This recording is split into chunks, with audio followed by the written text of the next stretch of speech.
Give me 110% for our first comedian of the night. Y'all ready to get this thing going? Come on now, making his triumphant return to the improv stage, my good buddy, Brian Block, everybody, get up.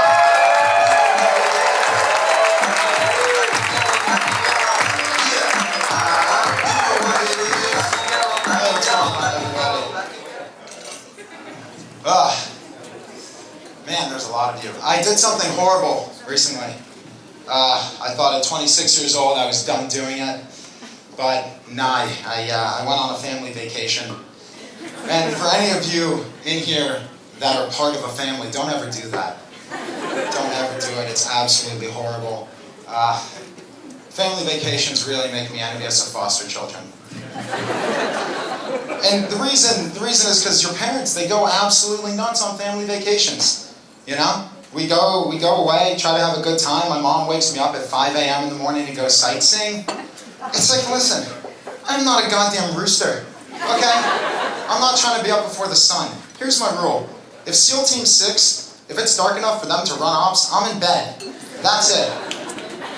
There's always a lot of structure to vacations, which kind of defeats the entire purpose. And, you know, my dad will be like, hey, check this out, I booked us for a 6-hour snorkeling adventure. 6 hours? What, are we swimming out the inlet to the reef? Did this come with a boat? What the fuck am I gonna do for 6 hours? Drown? The only time I've ever been in the water for 6 hours, I was literally passed out in a shower. And I barely survived that. We used to do, thank you guys.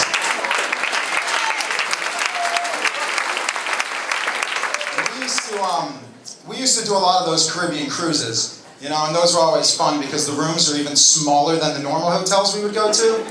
So everything around you kind of closed in on you.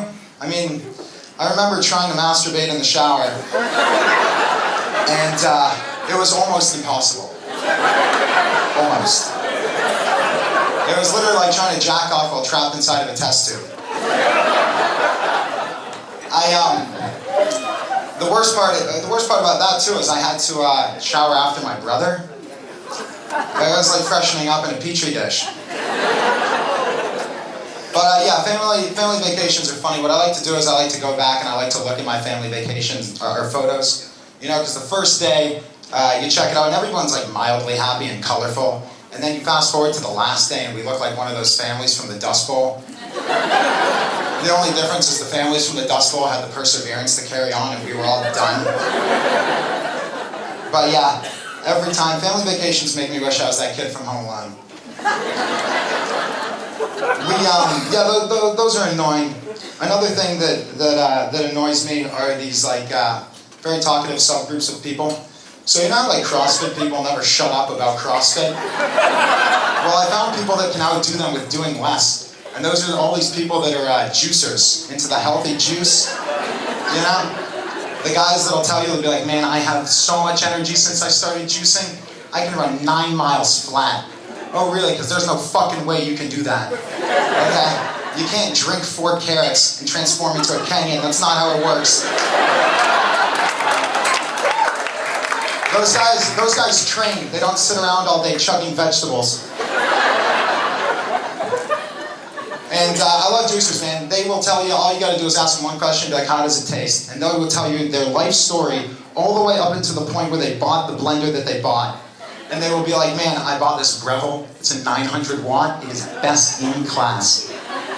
5 speeds. And I'm just like, that's cool. So you can like juice your fruits and vegetables on 3 and like the skin of a rhinoceros on 5. What the fuck do you need 5 speeds?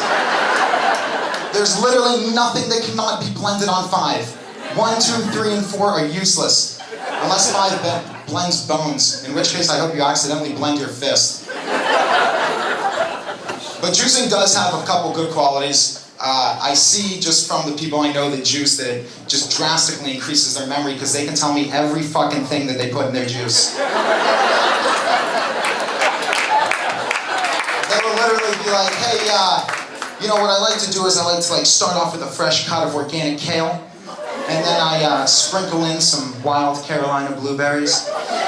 And After that, I like to put in an apples and orange, a grapefruit, a grape, a celery, a ginger, you know. And then I like to top it off with, and here's my favorite part.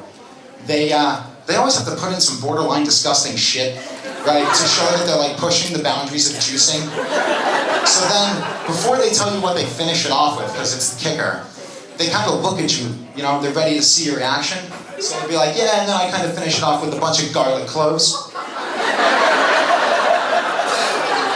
And they study you. And the only thing they want is for you to ask them the one question that they're begging, is it good? So, you know, you fall for it. Oh, really? That tastes good. It's not good, it's great. And it's great for you, Ryan. Try it. Well, I appreciate the health tips, Van Helsing, but I don't drink garlic, thanks. So yeah, I don't really get juicers. Another thing that I don't get are these never-ending iPhone and iPad games. You know, like Angry Birds, or what's that one with the castle that they have the blonde on TV, like, you know, bouncing her titties up and down trying to sell. Something about a castle, I don't know. And, but that's bullshit, man. That's not real life. When I grew up, I was in lower school and I was playing Oregon Trail. And in that game, my entire family died. All of them. And they died before I even crossed the Rockies. You know how lonely that is? And, I mean, they didn't die of like, oh, she passed away in her sleep. No, they died of cholera and dysentery, which if you don't know is uncontrollably vomiting and shitting yourself until your body fluid evaporates and you turn into a raisin. And, yeah, I mean, that was a brutal game, man. And they were kind of vicious and cruel, you know, they made you list your party members before you took off to Oregon, you know, just so they knew who they could axe. So I'm like, you know, I'm 8. I got my mom, I have my dad, I have Ian's my brother. And so I list them in my party, and you know, like I'm on my way and I have to cross a river. So I pay an Indian to float us across the river in a wagon. And the game's just like, hey man, listen, here's what happens. You're going across the river and your wagon tipped. Okay, and you lost some items. And then it lists the items I lost. Axle, wagon wheel, Ian. What the fuck? Why is he third on my list? I mean, listen, I understand that to make it to Oregon, the axle's more important than the Ian, but yeah, give me a break. But before I get out of here, that game did teach you life lessons. You know, taught you how to make the hard choices, and then there's consequences. So, you know, when I would go out and I'd massacre, you know, 5,000 pounds of buffalo and bring home 20 because that's all I could carry, there were consequences. And I remember one time it was just karma. I got home and it's like, hey, your mom is dead. Press 1 to bury her. So I'm like, all right. But then it says press 2 to move on. I didn't even know what that meant. Like, mentally? Physically? But they told me I could move on and I could save the day. So I'm 8 years old and I'm moving the fuck on. Alright? I'm not burning any daylight. All the other weak-minded press 1s are out playing hopscotch. They've been dead since second period. And that's all, man. I appreciate it. Thank you guys very much.